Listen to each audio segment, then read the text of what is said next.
இது கண்ணாடி போல இருக்குதுங்க. இது சோப்பு, இது சோப் பேஸு. சரிங்களா? சோப் பேஸை வச்சு தான் இந்த சோப்பு செய்யறாங்களா அப்படிங்கிறத விரிவா பார்க்கலாங்க. இதனுடைய பாதிப்பு தாங்க பார்க்கணும், அதான் முக்கியம். இந்த சோப் பேஸை வந்து நம்ம உருக்கிட்டு அதனோட எந்த எக்ஸ்ட்ராக்ட் வேணாலும் சேர்த்துக்கலாம், பண்ணிக்கலாம். பாருங்க, இந்த சோப் பேஸ் வந்து பெட்ரோலியத்திலிருந்து எடுக்கிறாங்க. பெட்ரோலியத்திலிருந்து எடுக்கிறதுனால தான் இந்த மாதிரியான சோப்புகளுக்கு வந்து விலை மிக கம்மியா கொடுக்குறாங்க. இதனால தான் இந்த சோப்பை நம்ம பயன்படுத்த வேண்டாம். நேச்சுரலா இருக்கிற தேங்காய் எண்ணெயில மட்டும்தாங்க 9% 14% நேச்சுரல் கிளிசரின் இருக்குது.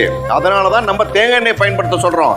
அதனால நீங்க சோப்பு செய்யணும் அப்படின்னா கீழே நிறைய வீடியோஸ் கொடுத்துருக்குறோம், அதை பாருங்க. நீங்க சோப்பு செய்யுங்க. சோப்பு செஞ்சதுக்கு பிறகு உங்களுக்கு ஏதாவது சந்தேகங்கள் இருந்ததுன்னா வாரம் ஒரு நாள் நாங்க வந்து ஃப்ரீ பயிற்சி வகுப்பும் கொடுக்குறோம். அதே போல பேமெண்ட் பயிற்சி வகுப்பு இருக்குதுங்க.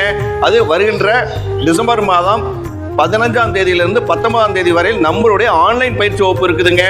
நீங்க ஆன்லைன் பேமெண்ட் பயிற்சி வகுப்பு வேணும்னா கீழ்காணும் நம்பர்ல எங்களுக்கு பயிற்சி வேணும்னு சொல்லி நீங்க தொடர்பு கொண்டீங்கன்னா, வாட்ஸ்அப்ல பதிவு செஞ்சீங்க அப்படின்னா எங்களுடைய அலுவலக உதவியாளர் உங்களை தொடர்பு கொள்வார்.